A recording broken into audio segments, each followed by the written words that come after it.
పూజ్యాయ రాఘవేంద్రాయ సత్యధర్మరతాయ చ భజతాం కల్పవృక్షాయ నమతాం కామధేనవే. భారతీయ సనాతన ధర్మంలో భక్తి ఎన్నో మార్గాలుగా నిర్దేశించబడింది. అయితే సిద్ధాంతాలు కూడా అనేక రకాలుగా ఉన్నాయి. మరి శంకర భగవత్పాదులు చెప్పినటువంటి అద్వైత సిద్ధాంతమైన మధ్వాచార్యులైనటువంటి గురు రాఘవేంద్ర స్వామి వారు చెప్పిన ద్వైత సిద్ధాంతమైన కూడా విశిష్టాలే. ఏ మార్గంలో వెళ్ళినా సర్వదేవ నమస్కార కేశవం ప్రతిగచ్చతి అన్నారు కదా. ఏ దేవుణ్ణి ఏ విధంగా నమస్కరించినా ఆ యొక్క జగన్నాథుడికే చేరుతాయి, ఆ ఈశ్వరుడికే చేరుతాయి. కాబట్టి మరి గురు రాఘవేంద్ర స్వామి వారు స్థాపించిన ద్వైత సిద్ధాంతం గురించి, అలాగే రాఘవేంద్ర స్వామి తపస్సు చేసి సిద్ధి పొందినటువంటి మంత్రాలయ క్షేత్రం గురించి ఈరోజు మనం ఈ వీడియోలో తెలుసుకుందాం. మొట్టమొదట మంత్రాలయ క్షేత్రానికి ఎలా వెళ్ళాలో మనం చూద్దాం. మంత్రాలయ క్షేత్రానికి వెళ్ళాలంటే హైదరాబాద్ నుంచి జడ్చర్ల మీదుగా మహబూబ్ నగర్, రాయచూర్ మీదుగా మనం మంత్రాలయ క్షేత్రాన్ని చేరుకోవచ్చు. అలా కాకుంటే కర్నూలు, ఎమ్మిగనూరు మీదుగా మనం ఈ యొక్క మంత్రాలయ క్షేత్రాన్ని చేరుకోవచ్చు. మనం సొంత కారులో వెళ్తే 2 రూట్లు సులభంగానే ఉంటాయి. ఒకవేళ బస్సులో వెళ్ళే వాళ్ళు కర్నూలుకు వెళ్ళి కర్నూలు నుంచి వెళ్తే సులభంగా ఉంటుంది. లేదంటే రాయచూర్ బస్సు ఎక్కి రాయచూర్లో దిగి రాయచూర్ నుంచి మనకు మంత్రాలయం బస్సులు ఉంటాయి. మంత్రాలయం బస్సులు కూడా హైదరాబాద్ నుంచి డైరెక్ట్గా ఉన్నాయి. అది కూడా మనం టైమింగ్స్ ప్రకారం ఇమ్లీ 1 నుంచి లేదంటే జూబ్లీ బస్ స్టేషన్ నుంచి కానీ మనం ఒకసారి టైం టేబుల్ చూసుకొని వెళ్ళాల్సింది. మొట్టమొదట శ్రీ గురు రాఘవేంద్ర స్వామి వారి యొక్క దివ్యమైనటువంటి చరిత్రను మనం చూద్దాం. రాఘవేంద్ర స్వామి 1571 కాంచీపురం సమీపంలోని భువనగిరిలో నిరుపేద కుటుంబంలో పుట్టాడు. మరి తండ్రులు తిమ్మనభట్టు గోపికాంబ దంపతులకు స్వామివారు జన్మించినట్టుగా మనకు స్థల పురాణం చెబుతుంది. అలాగే అతనికి తల్లిదండ్రులు పెట్టిన పేరు వెంకటనాథుడు. చాలా విశిష్టమైంది ఆయన జన్మం. రాఘవేంద్ర స్వామి వారికి చిన్నతనాన్నే తల్లిదండ్రులు మరణించారు. మరి బావగారైనటువంటి లక్ష్మీనారాయణ శాస్త్రి గారి దగ్గర మరి ఆయన వేదాధ్యయనం చేశాడు. ఇంకా సంపూర్ణమైనటువంటి శాస్త్రాధ్యయనం కూడా చేశాడు. యుక్త వయసు రాగానే ఆమె సరస్వతి అనే ఒక కన్యను వివాహం చేసుకొని ఒక సంతానం కూడా కలిగింది, పుత్ర సంతానం. తర్వాత అతనికి విపరీతమైనటువంటి దారిద్ర్యం సంభవించడంతో ఆ బాధతో కుంభకోణం చేరుకున్నాడు.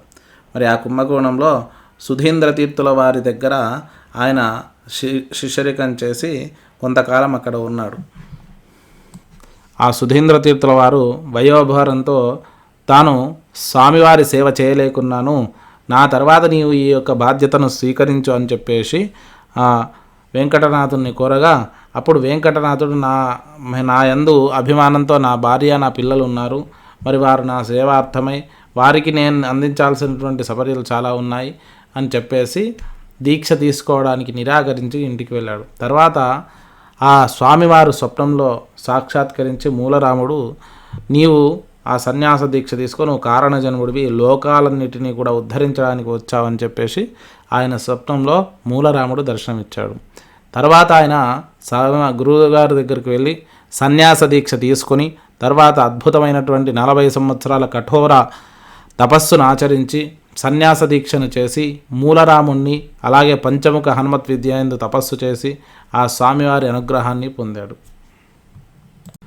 తర్వాత 1671 సంవత్సరంలో మంత్రాలయ క్షేత్రంలో తాను ఒక జీవ సమాధి పొంది 800 సంవత్సరాలు ఇక్కడే బతికుంటానని చెప్పేసి శిష్యులకు చెప్పి జీవ సమాధిలోకి వెళ్ళిపోయారు. ఇది రాఘవేంద్ర స్వామి చరిత్ర. మరి ఈ మంత్రాలయ క్షేత్రం గురించి ఇంకా విశిష్టమైనటువంటి విషయాలు మనం చూద్దాం.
మంత్రాలయ క్షేత్రంలో స్వామివారి దివ్యమైనటువంటి బృందావనంతో పాటు పక్కనే స్వామివారి అంబారీ సేవకు సంబంధించిన వస్తువులు, అలాగే ఉత్సవమూర్తి, ఇంకా ఆ స్వామివారికి సంబంధించిన ఎన్నో ఆభరణాలు మనకి ఇక్కడ కనిపిస్తాయి.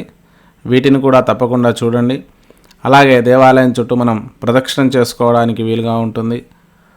ఎంతో అద్భుతమైనటువంటి ఈ దేవాలయం దాదాపు 400 సంవత్సరాలుగా దేదీప్యమానంగా వెలుగొందుతుంది.